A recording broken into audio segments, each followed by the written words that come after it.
What's going on? Welcome to another episode of Let's Talk About It. It's been a minute, so this one's gonna be a good one. Sit back, relax. We're about to get into it.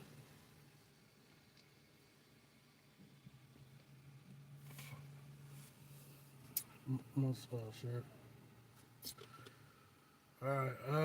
Let's see. Cash app right here if you want to donate, and I'll put it up after the video.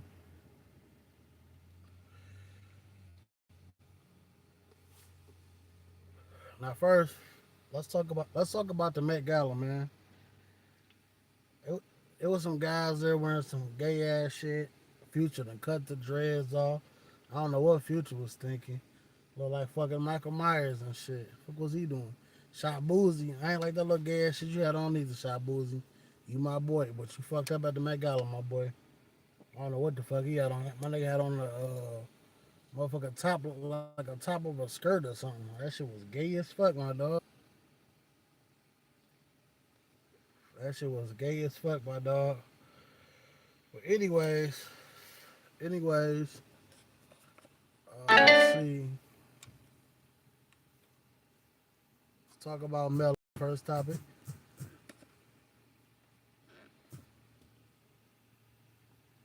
YNW Melly, that is. What do you got there, Larry? Time machine? Ellen and I want to go on vacation, so I'm going to go back to last week and buy a winning lottery. This is on the top and bottom. My page 4. This is State of Florida versus Jamal Demons. 19-187 CFA and 23-10-594 CFA. Ms. Collins and Lucas, Silver Shine present for the state. Facility, Jadison, Benjamin.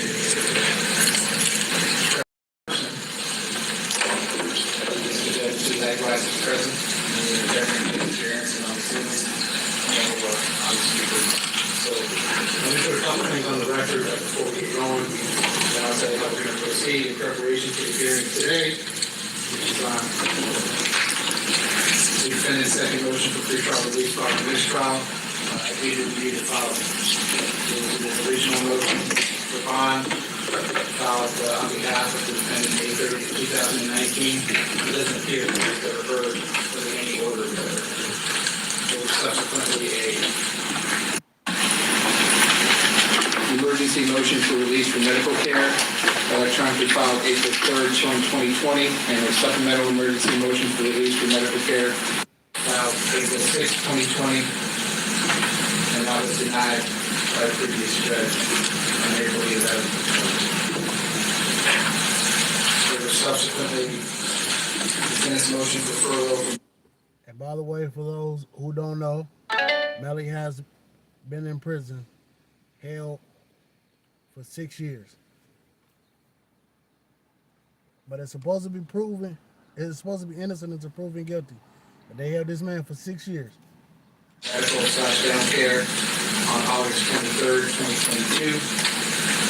That was subsequently denied by a prior judge August 30th.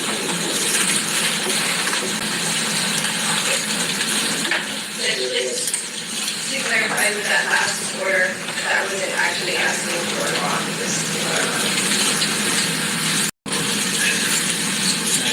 Yes. Next was. Damn, my boy Melly done chopped the dreads, man. That's crazy. Motion set on argument hearing.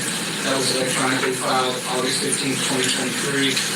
And that was denied by Judge Murphy on September 22nd, 2023. The defense filed a defendant's second motion for pretrial release following mistrial. That's the motion that we're hearing on March 28th, 2025. There was a supplement. Second motion for pretrial release following this trial on April 20, 2025. I did review those two, as well as all the authorities cited therein. Likewise, read the entire trial transcript that was provided to me, both by the thumb drive and hard copy in preparation for the hearing. So my intention will be as follows. Once we get going on the Arthur hearing, I'm not going to prevent any side from presenting whatever evidence, witnesses, or testimony they want. No time limits. You need to balance the day today. I think let's wait from 12:30 to 1:45. So I'll be happy to do that. Got Mr. Erickson. Thank you. So that's what I am going to hear. I do have one question, I think specifically for Mr. Benjamin, but before we do that, at the beginning of the Arthur hearing, we put a couple other things on the record. I have also received a release bond by the state of Victim Anthony May 2nd, 2025. That party requested the right to be heard as the rights of the accused and or the victim pursuant to the Florida Constitution, Article 1, Section 16. I received a motion to strike the list of parents and all of the pleadings of victims. That's electronically filed May 2nd, 2025. I received an urgent motion for an order to show cause against the Office of Broward State Attorney Darrell F. Pryor and John Phillips, Esquire. That is electronically filed May 5th, 2025. I received a state motion to remove prosecutors and defense witnesses and or from protected order. That was filed May 5th. So, What if there was a university that works with your schedule, My fault about the ads, y'all. that's real world and hands-on? Imagine a university that with the exception of the notice, of course, they're assuming the Constitution. The balance of all the pleadings that were filed May 2nd, May 5th, I'm not going to hear any of those. I'll be a future hearing date at the end of the hearing today, but All right, so I ain't gonna make y'all sit through the rest of that bullshit. I don't know what that was, but make a long story short, White out for 6 years, and they finally having a bond hearing for him. It was just updated. They gave him a $500,000 bond. That's only on one of his charges out of the 6 charges he have. So the judge definitely had a trick up his sleeve with this one, and probably was gonna try to make McMillan sit by adding the bonds up, and hopefully he can afford it. But that's what's going on there. Next topic. Let's talk about the Diddy trial. Now your boy Diddy trying to blame it on the drugs. Diddy trying to blame it on the drugs, man. Let's see.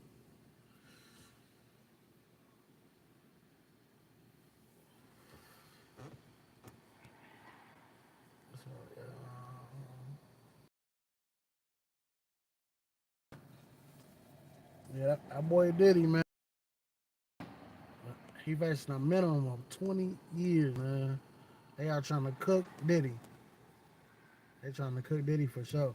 Well, it's day 3 in the jury selection for the sex trafficking trial of Sean Diddy Combs. He pleaded not guilty to all charges and denied all sexual assault allegations. Now, for years, this has been a public spectacle playing out on camera and social media. Are they going to be able to find an impartial jury, especially since everything is on social media? You can't, you don't even have to be here to know what's going on. So is it possible to find impartial? Yeah, it really is. I think people always have that question, like if it's a famous case or an infamous case, like as is the case here, can you find 12 people that will just block everything out and just listen to the facts as they come in? And I can tell you, I've done it so many times, you can. There is not going to be one person that has not heard about this case. And I wouldn't, as a prosecutor or a defense, or heard of him, as a prosecutor or a defense attorney, I don't want that person because that person's been living under a rock. I want someone actually that has some understanding of the world, some understanding of some conviction. I also want someone that is willing to be, because When you go back into the jury room to deliberate, oftentimes what happens is that there are like 7 people that are like guilty or 7 people that are not guilty, say not guilty, and you feel differently. You need to pick a juror that will maintain that strength in the face of adversity I from would other think that jurors. people who do have no knowledge of this would be much more objective, and you're saying the opposite. No, it's the opposite. Like she said, where have they been living that they don't know the people involved here? That's They're more living, they're living in a bubble. I haven't been watching this. Well, from the perspective, Joy they are Behar, available for service. No, Sonny, you I know don't who think it it is. has to do with it. I think it's more. So that's all that clip I'm gonna show y'all. But Diddy is facing a minimum of 20, and right now they're having a hard time finding a jury because they want to make sure these niggas ain't being paid by Diddy, flat out. You know what I'm saying? And they also want to make sure ain't no variables in this case. Oh, that's my favorite celebrity, so I'm plead not guilty. You know what I'm saying? So nobody in there protecting Diddy because they trying to cook him. They even said they trying to treat this as they did the Ghislaine Maxwell case. So yeah, they trying to cook Diddy for sure. Is he or is he going down? Y'all let me know. Let's talk about Ohio that killed the deputy for killing his son. That is actually a very controversial topic right now.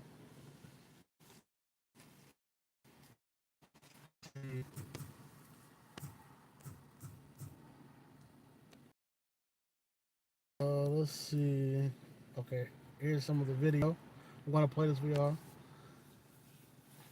So you did the thing.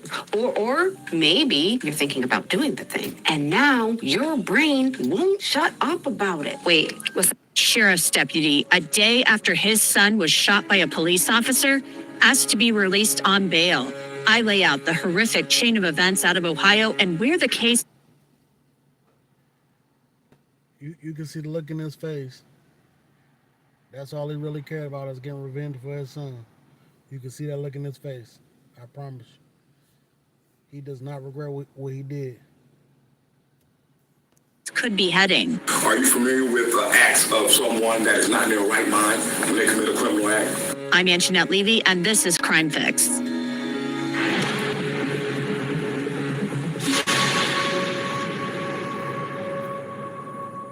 Before I get into this case out of Ohio, I want to talk a little about true crime news and law and crime merch. The Law and Crime Docket is your one-stop shop for trending stories, thrilling body cams, and an exclusive look at brand new shows and podcasts and the faces you love. Sign up for our Docket newsletter by scanning the QR code you see here, or click on the link in our description and pinned in the comments under this video. At the beginning of June, we'll pick 10 new Docket subscribers and we'll send a Law and Crime hat to them. Winners will be announced in the newsletter. Now to the case out of Ohio, where Larry Henderson had retired as a Hamilton County Sheriff's deputy last December. He was still working, though, occasionally for that sheriff's office in Cincinnati doing special details.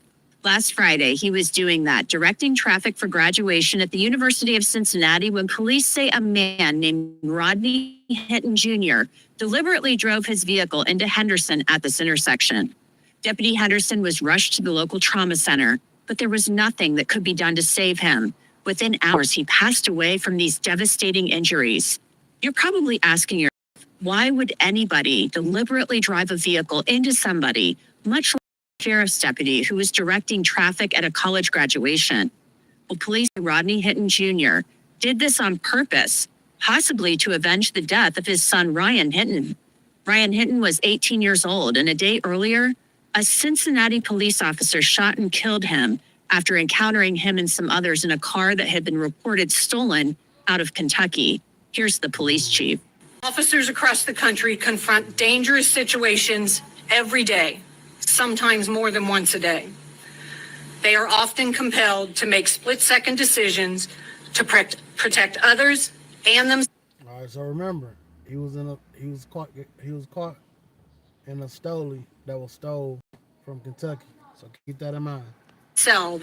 When faced with immediate threats. Yesterday was one of those occurrences. Let me be very direct. We cannot allow individuals to flee from officers with a loaded firearm aimed at them. When this happens, the outcome is almost always tragic. No one wins, and everyone involved is affected. Police Chief Teresa Fiji outlined what occurred. It's something the Cincinnati Police Department does within 24 hours of an officer-involved shooting taking place. Where the incident occurred is at the dead end of the parking lot back here. You'll see vehicles there now. You'll see a photo. The stolen car that we're going to talk about was backed into a parking spot back there.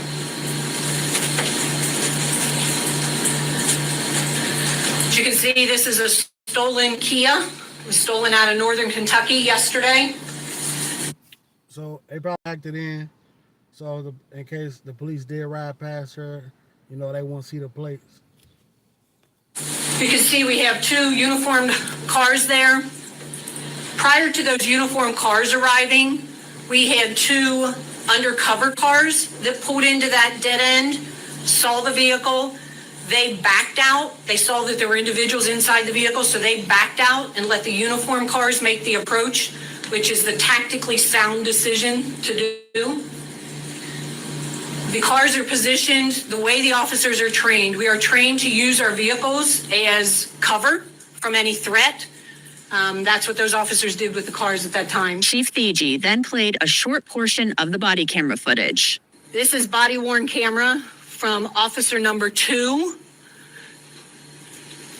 Go ahead, Bobby.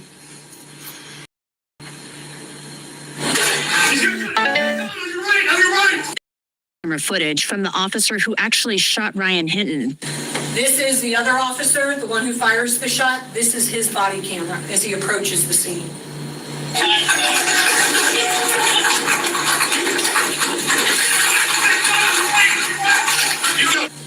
This is the firearm that was recovered at the scene after the individual was shot. This is what he had in his hand while the officers were chasing him. It's just a photo of it here at Criminalistics.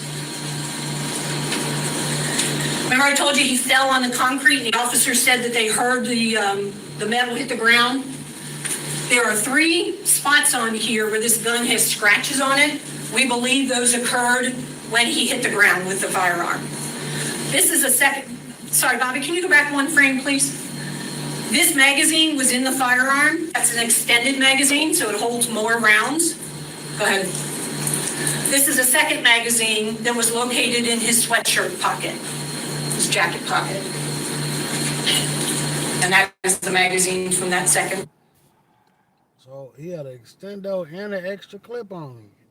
Bro was prepared, wasn't he? Second magazine. This is another firearm that was located inside the stolen vehicle.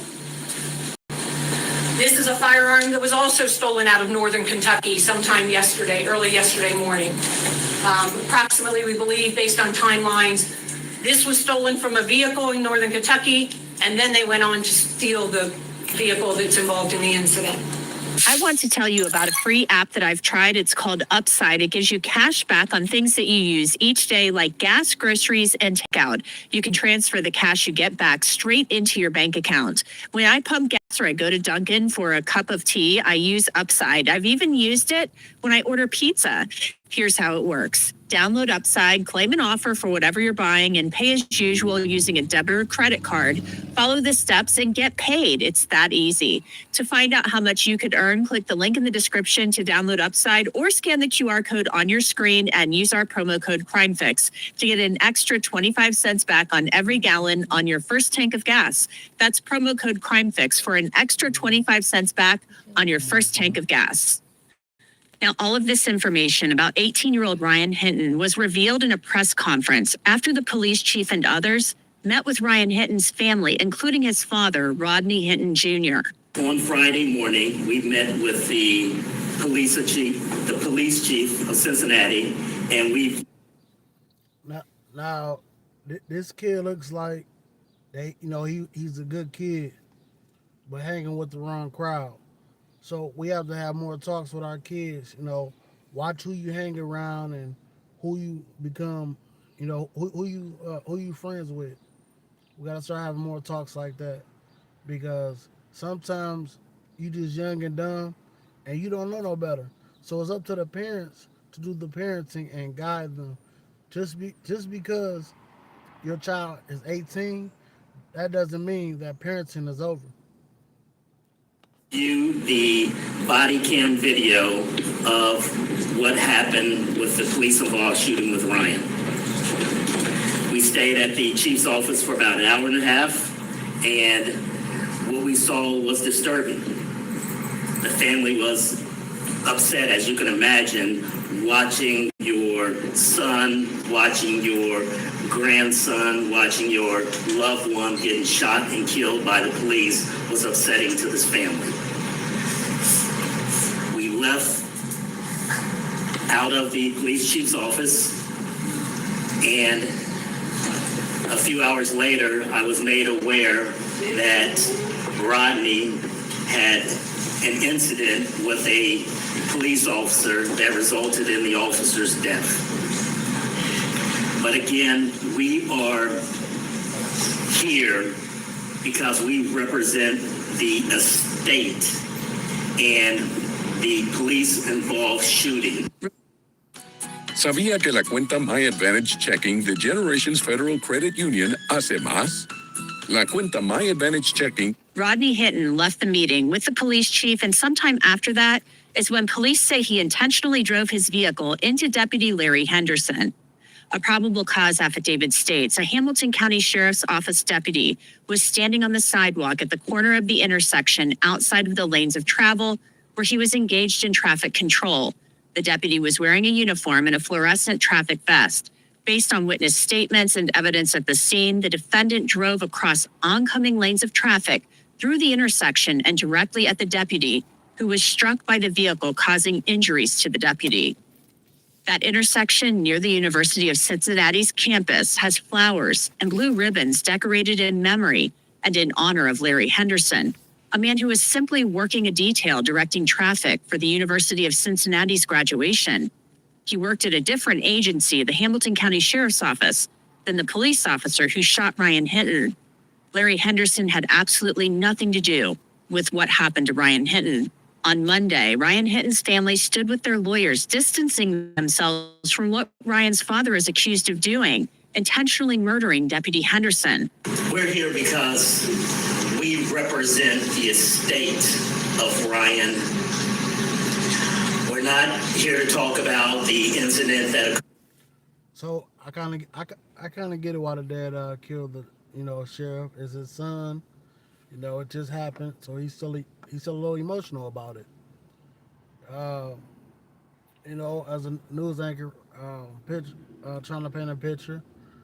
The other sheriff that the dad hit didn't have nothing to do with the situation, but he probably seeing it as y'all won. You know what I'm saying? If you see something you don't say nothing, then that means you with him, and that's how we're looking at it. Because everybody know the police is a gang in America. With the police officer, we do offer our condolences to the officer and his family. But we were hired to represent this family to investigate the police-involved shooting of their son, Ryan. This family is very upset about what occurred. We believe that this incident should be investigated. It's not as cut and dry as this officer should have just pulled out his gun and shot at Ryan. It's not that cut and dry. So that's why we're doing the records request. We're going to analyze frame by frame each one of these videos to determine why the officer made that deadly decision to shoot and kill Ryan. Ryan Hinton's grandfather, the father of Rodney Hinton, also spoke. I want to give a condolence out to the officers that got hurt, got killed, my whole family. I'm asking for forgiveness, and I've been praying hard for the. Now, for me, I need to see more of the video as well. I definitely need to see more of the video, because the video I seen is where he fell down and he was grabbing the gun. Now, this is where knowing your use of deadly force comes in. If I got a guy that's on the ground, he dropped his gun. Okay, yes, I'm gonna protect myself.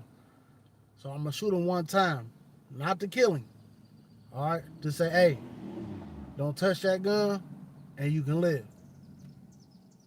The officer that killed my grandson, I've been praying hard for him and his family because I know he's hurting off this. As I seen in the video about my grandson, I seen two scared people. I seen the officer scared, and I seen my grandson scared. So it's an unfortunate incident that happened. So that's all I seen. I didn't see the police.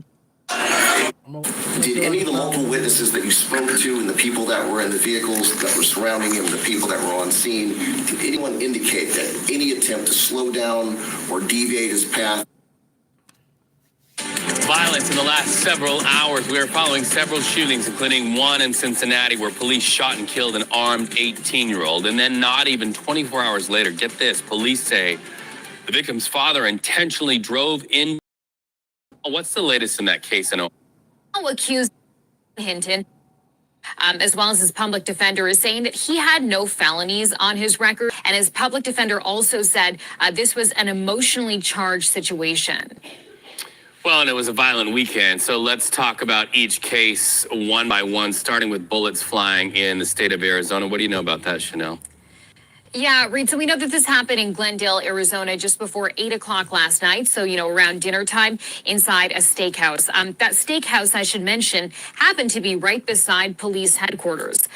Details at this point a bit limited, but local police do say 3 people were killed and 5 others were injured, either during or after that shooting. They believe more than one shooter was involved. They also say multiple people were being questioned by police.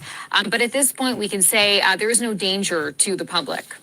Also, from Arizona to Houston, more than a dozen people involved in a Texas shooting there. What do you know, Chanel? Yeah, this happened, Reed.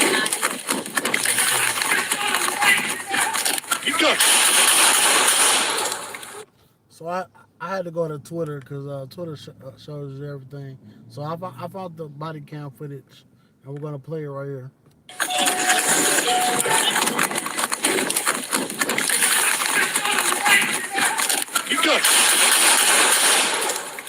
The officer is running.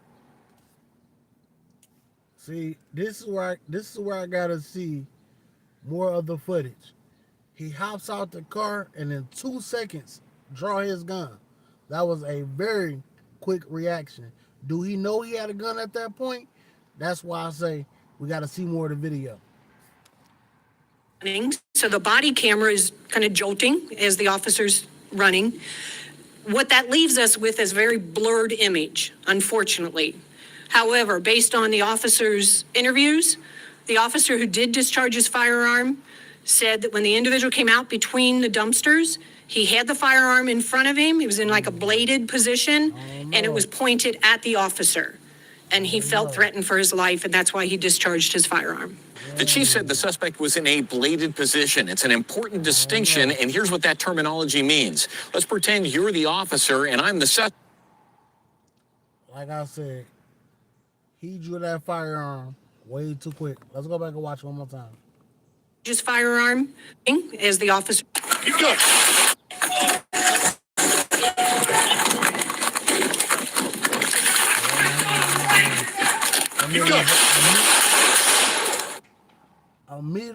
He immediately drew his gun. Listen, the kid is not even facing him. As soon as he sees him, he pulls out his gun. How do you know he have a gun that fast from this position? Look at it. That is going to be a hard one for this officer to fight. I will let y'all know that.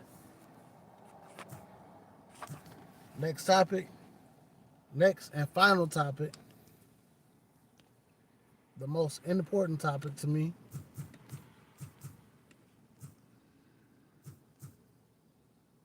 Let's see.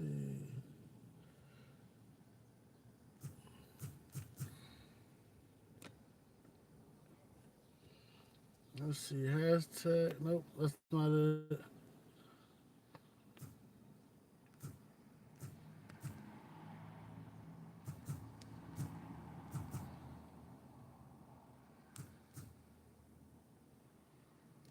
Is that a him?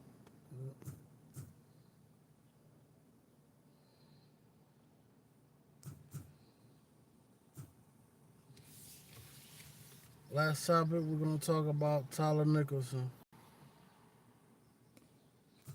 So I'm going to switch it back to YouTube. Tyler Nicholson.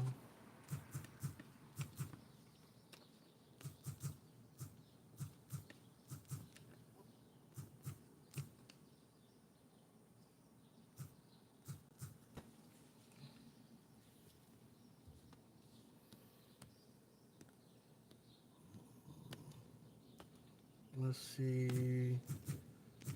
Cops acquitted. Let's go back.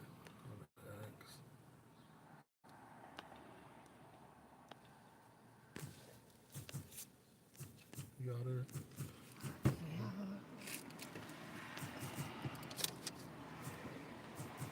Give me 1 second, y'all.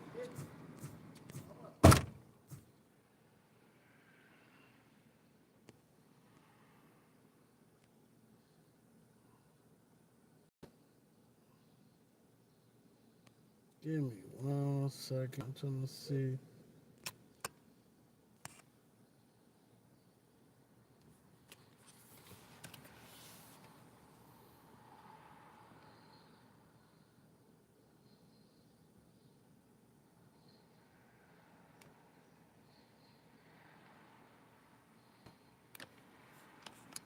Let's see.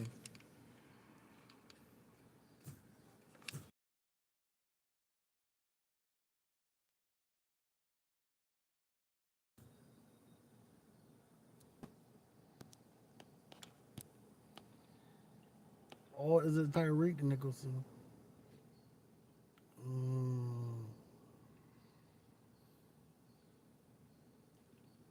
I am so sorry. I'm having trouble finding this.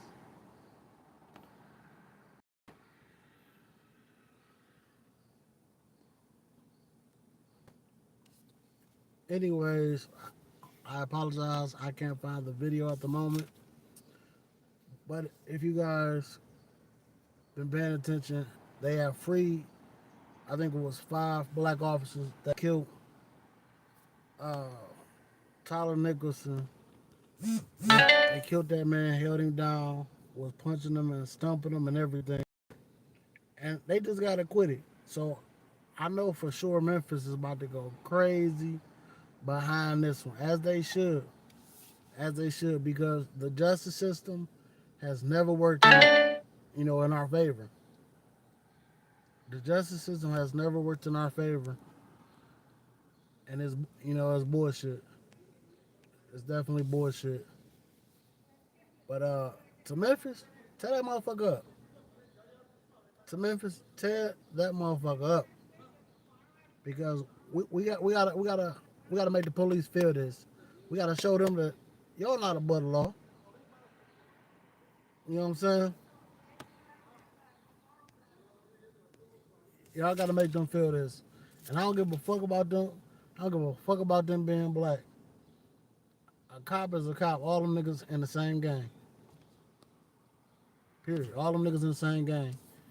But with that being said, we out of here. You feel me? Until next time.